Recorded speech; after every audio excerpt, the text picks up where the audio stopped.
Hallo und herzlich willkommen auf meinem Kanal. Mein Name ist Alexander und in diesem Video stelle ich euch meine GoPro Hero 9 Black vor und zeige euch mal, wie ich die an meinem Gravelbike nutze und welche Einstellungen ich dafür verwende.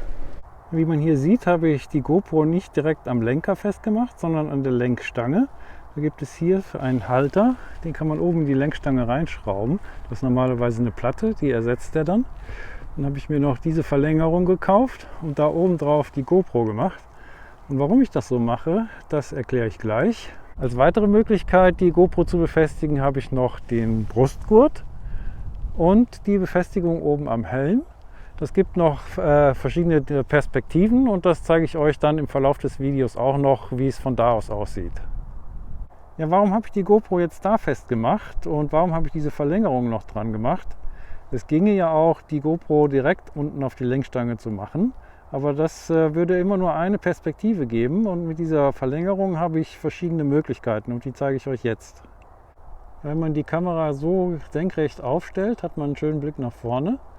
Es kann allerdings sein, dass wenn man das sehr weit einstellt, noch die Hände mit drauf sind, aber das kann ja auch gewünscht sein. Wenn man die Verlängerung so einstellt, hat man einen vollkommen unverstellten Blick nach vorne. Das gibt dann so ein Gefühl von einer Führerstandsmitfahrt. Es kann allerdings auch sehr schnell sehr langweilig werden, weil man keinen Bezugspunkt hat. Deswegen habe ich eben diese Verlängerung gewählt, damit man verschiedene Punkte einstellen kann und dann auch mal wechseln kann. Ja, dann kann man die Kamera noch aufs Vorderrad richten und so dem Zuschauer das Gefühl geben, dass er mitfährt. Wenn ich jetzt die Verlängerung so nach hinten biege, dann habe ich eine ganz andere Perspektive. Dann ist nämlich der Lenker noch mit drauf und meine Hände. Und das kann ab und zu auch mal ganz interessant sein. Das ist dann auch so eine Art Mitfahrt. Man hat mehr das Gefühl, dass man dabei ist. Ich benutze für die GoPro den GoPro Media Mod. Das ist ein Rahmen mit einem externen Mikrofon. Und man kann hinten noch diverse Kabel anschließen. Und zwar habe ich hier einmal noch ein Lavalier-Mikrofon angeschlossen und dann noch eine Powerbank. Und zwar geht der Akku bei diesen Temperaturen, wir haben gerade 8 Grad, sehr schnell leer. Ja, wie man vielleicht sieht, lädt er gerade. Das hört aber sofort auf, wenn ich anfange zu filmen. Dann läuft es eben ohne Laden weiter und der Akku geht irgendwann leer. Wenn man das vermeiden will, dann muss man den Akku rausnehmen und die Powerbank anschließen. Dann kann man sehr, sehr lange filmen, ebenso lange wie die Powerbank hält. Für mein Lavalier-Mikrofon brauche ich wie gesagt einen Adapter. Das hier ist ein 3,5 TRS-Stecker und den muss ich umwandeln in einen 3,5 TRRS-Stecker. Ja, dieses Teil ist auch von Rode. Und das lässt sich Rode teuer bezahlen, kostet 10 Euro, soweit ich weiß.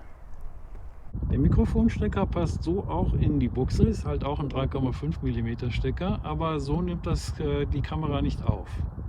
Jetzt zeige ich euch die Kamera zu Hause nochmal im Detail und welche Einstellungen es gibt und welche ich verwende. Und drehe dann jetzt hier nochmal, wie die einzelnen Einstellungen dann aussehen, wenn ich die auf dem Fahrrad nutze.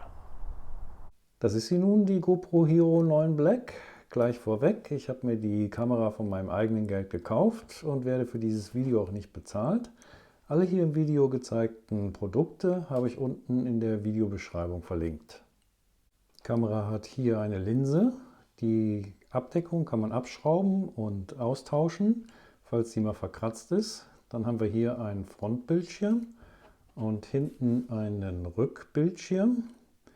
Und an der Seite ist der An- und Ausknopf und oben kann man dann anschalten, wenn das Video laufen soll und es auch wieder ausschalten. Hier an der Seite ist eine Klappe und da befindet sich der Akku. Den kann man rausnehmen und den zum Beispiel in einem Ladegerät laden. Aber man kann ihn auch im Gerät laden. Und zwar ist hier ein USB-C-Stecker. Mit der Kamera kommt ein Kabel mit USB-C-Stecker und USB-A-Stecker. Den USB-C-Stecker steckt man hier rein und den USB-C-Stecker dann in eine Powerbank oder in ein Ladegerät. Und wenn die Kamera lädt, dann leuchtet hier ein rotes Lämpchen. Die Kamera ist dann aber nicht mehr wasserdicht. Man kann also nicht draußen laden, wenn es regnet. Und schon gar nicht unter Wasser. Wenn man hier drauf drückt, fängt es an zu piepen und der Bildschirm geht an. Dann kann man sehen, was man filmt. Und die einzelnen Einstellungen sind zu sehen. Und auf dem vorderen Bildschirm kann man sich dann selber sehen, wenn man sich selber filmt. Auf dem Bildschirm kann man links oben sehen, wie viel Platz man noch auf der Speicherkarte hat, dann in welchem Mode man ist, ich filme jetzt gerade, und wie der Batteriestand ist. Dann kann man hier einstellen, mit wie viel Frames per Second man filmen möchte, hier welchen Weitwinkel man einstellen möchte. Es geht von Linear bis Super View. Dann kann man hier noch den Super Boost Stabilisator einschalten. Hier kann man den Bildschirm vergrößern und hier kann man sich verschiedene Profile anlegen, in denen man Einstellungen voreinstellen kann. In meiner Standardeinstellung filme ich mit 1080p, 30 Frames per Second und in Linear Plus, das heißt, der Horizont wird immer gerade gehalten. So, wenn man das bearbeiten will, klickt man da drauf und sieht dann die einzelnen Dinge, die man einstellen kann für sein Profil. Also ich habe jetzt den Hypersmooth eingestellt, das Objektiv auf Linear mit Horizontstabilisator und das kann man dann alles hier, wenn man da draufklickt, einstellen. Dann kann man noch die Bitrate einstellen, mit der gefilmt werden soll. Da kann man entweder Standard einstellen oder hoch. Ich habe es jetzt auf Standardeinstellung gestellt, weil die hohe Bitrate natürlich auch mehr Speicherplatz braucht. Die Verschlusszeit habe ich auf Auto gestellt und dann die Belichtung habe ich 0,5 minus eingestellt, damit ich mehr Dynamik im Bild habe. Weißabgleich habe ich auf Auto gestellt, den minimalen ISO auf 100 und den maximalen auf 400, weil wenn das höher geht, dann fängt das Bild schnell an zu rauschen. Es geht bis 1600 und wenn man das auf 1600 stellt, dann stellt er das sehr schnell so hoch und das wollen wir nicht. Schärfe habe ich jetzt auf Mittel gestellt, kann man auch noch ganz hoch stellen, dann ist es aber so scharf, dass es schon wieder unnatürlich ist. Deswegen habe ich das so gelassen. Farbe habe ich auf GoPro gestellt. Kann man auch noch auf Flat stellen, dann kann man es in der Post-Production selber bearbeiten. Ja, und das Mikrofon steht im Moment auf Kameramikrofon. Wenn man den Media Mod anschließt, steht da noch was anderes. Kameramikrofon ist einmal hier oben und dann müsste noch eins hier an der Linse sein. Das sind also so die Einstellungen, die man vornehmen kann und gleich im Video werde ich die mal zeigen und miteinander vergleichen. Wie gesagt, hat die Kamera ein eingebautes Mikrofon. Das ist auch so eigentlich ganz brauchbar, besonders in geschlossenen Räumen. Aber draußen ist es sehr anfällig für Windgeräusche und es nimmt sehr stark Umgebungsgeräusche auf. Also zum Beispiel das Fahrradrollen auf der Straße, also die Reifengeräusche oder die Kette. Das empfinde ich als störend und deswegen wollte ich gerne ein externes Mikrofon anschließen. Aber das geht hier bei der Kamera leider nicht. Und deswegen habe ich mir den Media Mod dazu gekauft. Der Media Mod ist ein Rahmen und der wird um die Kamera herum gemacht. Dafür muss man den Deckel an der Seite abnehmen. Jetzt ist die Kamera nicht mehr wasserdicht, also man kann sie nicht mehr unter Wasser benutzen. Sie ist allerdings ein bisschen regengeschützt. Auch die Anschlüsse hier sind mit so Gummilappen versehen. Aber man kann es eben nicht mehr unter Wasser benutzen. Ja. Wie gesagt, man macht den Deckel ab vom Akku. Hier ist der USB-C-Stecker. Hier ist das Gegenstück davon und deswegen muss das dann so da reingeschoben werden und zugemacht. Wie man gerade gesehen hat, hat die Kamera jetzt den Media Mod erkannt und darauf muss man auf jeden Fall unbedingt warten, denn sonst funktioniert es mit dem Mikrofon nicht. Und jetzt, wenn ich spreche, kann man eben auch sehen, dass die Kamera das aufnimmt. Der Media Mod hat hier eine Schiene, wo man ein Licht oder ein externes Mikrofon draufstecken kann und auch noch einen an der Seite. Und dann hat es ein externes Mikrofon. Und das kann entweder nach vorne aufnehmen oder nach hinten. Und das muss man einstellen. Wie man sieht, ist jetzt das rückwärtige Mikrofon aktiviert. Wenn man das da draufklickt, kann man auch die Vorderseite aktivieren. Beide Seiten geht leider nicht. Die Vorderseite aktiviert man am besten, wenn man sich eben selber filmt oder jemanden anderen filmt. Und wenn die Rückseite am besten, wenn man hinter der Kamera ist und was anderes filmt. Das Mikrofon ist natürlich sehr anfällig für Wind. Deswegen gibt es hier einen Windschutz. Den klickt man da drauf. Und dann geht es eigentlich. Aber das werdet ihr nachher im Video auch noch hören. So, da dieses externe Mikrofon auch die Umgebungsgeräusche extrem aufnimmt, also die Reifenabrollgeräusche und die Kette und vorbeifahrende Autos und so weiter und so fort, möchte ich ein externes Mikrofon benutzen. Und das geht eben mit diesem Media Mod sehr gut. Da gibt es hier eine Buchse. Das ist eine 3,5 mm TRS Buchse. Kann man alle gängigen externen Mikrofone dran anschließen und dann hier drauf machen. Ja, ich möchte aber ein Lavalier-Mikrofon anbringen und das hat einen TRRS-Stecker. Dafür brauche ich jetzt also einen Adapter. Hier, das ist der TRS-Stecker, der hat 2 Ringe. Der TRRS-Stecker hat 3. Steckt man dann da rein und hier dann den Stecker von seinem Lavalier-Mikrofon. Das kann ich jetzt nicht machen, weil ich das gerade für meine andere Kamera benutze. Wenn man jetzt ein externes Mikrofon eingesteckt hat, dann muss man nochmal die Mikrofoneinstellungen ändern. Das kann ich jetzt auch nicht zeigen, weil es ja nicht angeschlossen ist. Und zwar gibt es da die Möglichkeit, ein akkubetriebenes Mikrofon, also ein aktives Mikrofon auszuwählen. Oder eben das Standardmikrofon. Ein Lavalier-Mikrofon wäre ein Standardmikrofon.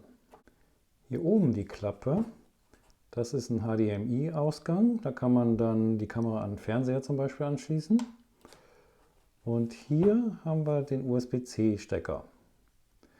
Den kann man dann also während der Fahrt da reinstecken.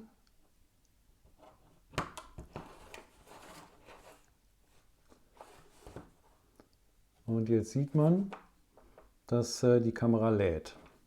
Das tut sie aber nur, solange man nicht filmt.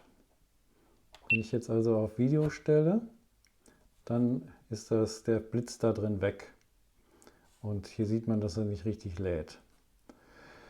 Das macht aber nichts, finde ich, weil ich filme sowieso nicht länger als eine Minute. Und dann stelle ich das wieder aus und dann lädt er wieder nach. Also denke ich, dass ich keinen zweiten oder dritten Akku brauche. Ich habe dann die Powerbank immer in der Tasche, ganz in der Nähe und kann dann immer nachladen.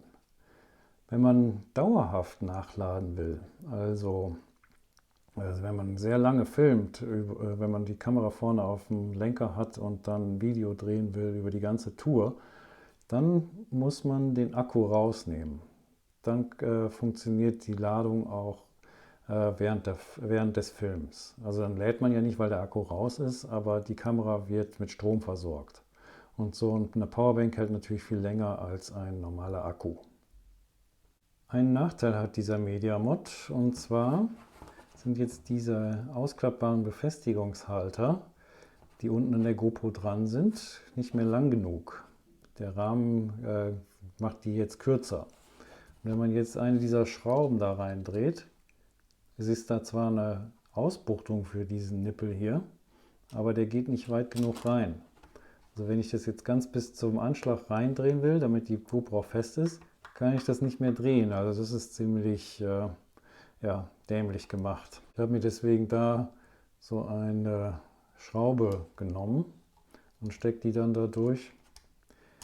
Die kann man dann zwar nicht so schnell wieder lösen, ich habe dafür dann einen Imbus dabei immer, aber ich muss es sowieso sehr fest hier anziehen, damit die Kamera nicht bei jedem Hubbel runterkippt, wenn ich das an diesen Befestigungshalter dran mache. Ja, dann muss ich das eben ziemlich fest anziehen und die Kamera lässt sich dann aber immer noch drehen. Ja, das war jetzt erstmal ein kurzer Überblick über die Einstellungen. Es gibt da noch tausende Videos auf YouTube, wo das ganz genau erklärt wird. Aber ich will da jetzt gar nicht so im Detail drauf eingehen, sondern möchte euch jetzt kurz zeigen, wie das in der Wirklichkeit aussieht, wenn man den Weitwinkel verändert und die Haltepunkte und die Stabilisierung. Ich fahre jetzt hier die Straße, immer wieder die gleiche Strecke mit verschiedenen Einstellungen ab und sage dann dazu, welche Einstellungen ich benutzt habe. Als erstes gehe ich jetzt mal die verschiedenen Mikrofone durch. Als erstes nutze ich das Rode SmartLav Plus Lavalier Mikrofon. Wir haben leichten Seitenwind und jetzt können wir mal sehen, wie sich das anhört, wenn ich hier jetzt während der Fahrt spreche. Ich habe auf dem Lavalier Mikrofon einen Windmuff drauf, also so eine tote Katze, und ich hoffe, dass die Qualität jetzt einigermaßen gut ist. So, wir nutzen jetzt das Mikrofon vom MediaMod. Und zwar mit Windschutz oben drauf und wir haben Wind links von vorn und es ist das vordere Mikrofon eingestellt. Jetzt benutze ich wieder den MediaMod. Der Wind kommt von schräg hinten und ich benutze jetzt das Mikrofon, das nach hinten raus aufnimmt. Jetzt bin ich mal gespannt, ob es da einen Unterschied gibt zu eben. Ich nehme jetzt mit 1080p auf, mit einer Framerate von 30 und die Kamera ist auf linear eingestellt, also filmt ohne Weitwinkel. Ich filme jetzt wieder mit 1080p und auch noch linear. Aber diesmal mit der Framerate von 60. Ich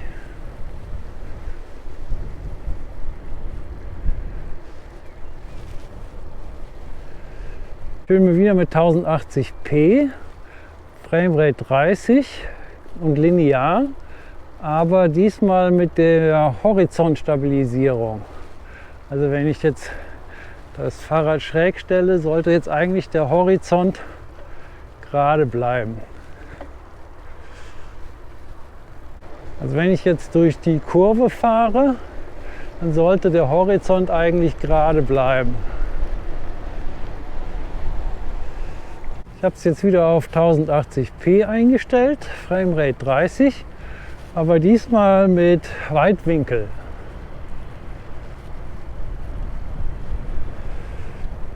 Ich filme wieder mit 1080p, Framerate 30, aber jetzt mit Superweitwinkel, also Super View.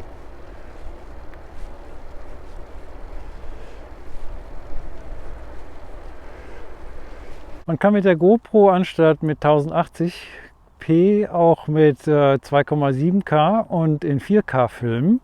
Das werde ich aber unterwegs nicht machen, weil das einfach eine viel zu große Datenmenge gibt und ich dann Schwierigkeiten habe, die Videos von unterwegs hochzuladen.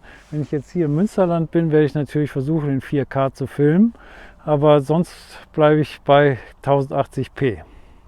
Jetzt zeige ich noch mal die verschiedenen Kamerapositionen. Und zwar habe ich jetzt die Kamera nach vorne gebogen, habe also einen freien Blick nach vorne. Ich filme jetzt diese Versuche in Weitwinkel. Jetzt zeigt die Kamera unten auf die Straße und ich filme das Vorderrad mit. Ich kann allerdings auch noch ein bisschen hochgehen. Habe das Vorderrad dann auch noch mit drauf. Zum Vergleich jetzt noch mal die Kamera hochgestellt, also die Verlängerung hat den gleichen Winkel wie die Lenkstange.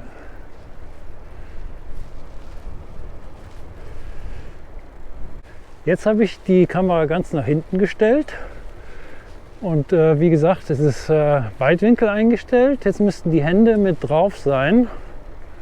Wir probieren es gleich noch mal aus mit super Weitwinkel. Jetzt ist die Kamera, wie gesagt, immer noch weit hinten eingestellt und der Super View ist eingeschaltet. Jetzt müssten die Hände also richtig drauf sein. Man müsste das Gefühl haben, dass man mitfährt.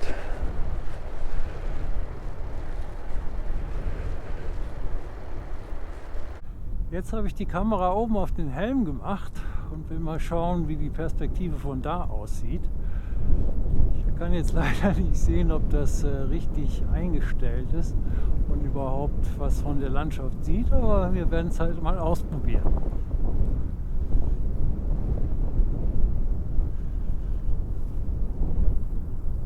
Jetzt habe ich die Kamera an meinen Brustgurt gemacht.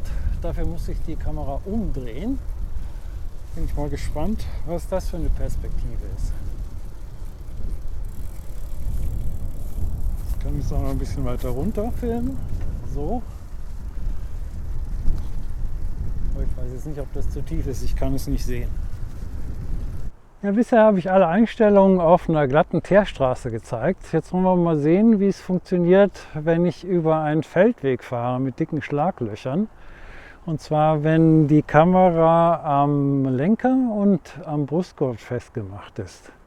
Ich gehe jetzt die einzelnen Stabilisierungsmöglichkeiten durch, und zwar erstmal mit der Kamera am Lenker, so wie hier gezeigt.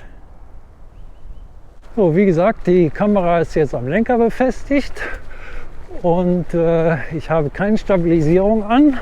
Ich fahre jetzt hier über den normalen Feldweg mit vielen kleinen Steinen drin. Und jetzt fahre ich mal durch ein Schlagloch durch. Ja. Die Kamera ist immer noch am Lenker befestigt, aber jetzt habe ich die erste Stufe der Stabilisierung eingeschaltet. Ich fahre jetzt hier über den Feldweg mit vielen kleinen Steinen. Und jetzt fahre ich noch mal durch ein Schlagloch.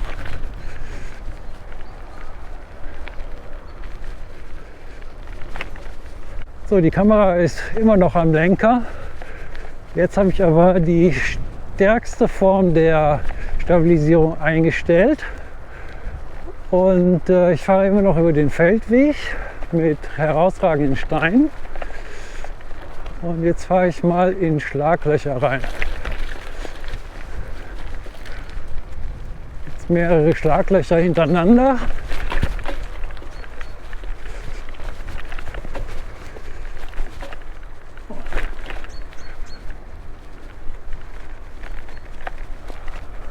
Die Kamera ist immer noch am Lenker festgemacht. Ich fahre noch über den Feldweg und habe die stärkste Stufe der Stabilisierung eingestellt und jetzt aber noch den Booster dazu. Ich fahre jetzt hier über den Feldweg mit kleinen herausragenden Steinen. Die Kamera vibriert und jetzt fahre ich durch mehrere Schlaglöcher durch.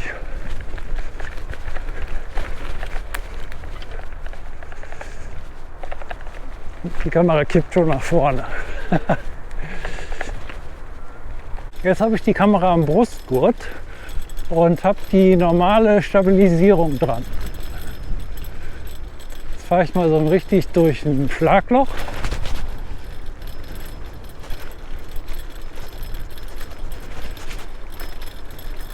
Ich habe die Kamera immer noch am Brustgurt und habe jetzt Hypersmooth eingestellt. Bin ich mal gespannt, ob das was wirkt. Ich fahre jetzt noch mal richtig durch ein Schlagloch. Da kommt noch eins. Mal sehen, ob das was genutzt hat. Die Kamera ist immer noch am Brustgurt und jetzt habe ich zum Hypersmooth noch den Boost eingeschaltet. Fahren wir hier noch mal durch ein paar Schlaglöcher.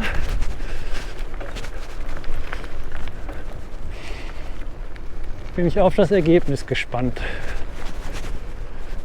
Ich hoffe, das Video hat euch gefallen und vielleicht auch ein bisschen geholfen. Wenn ja, dann gebt ihm gerne einen Daumen nach oben, abonniert den Kanal und schaltet auch das nächste Mal wieder ein, wenn es heißt, ich kam, ich sah, ich filmte.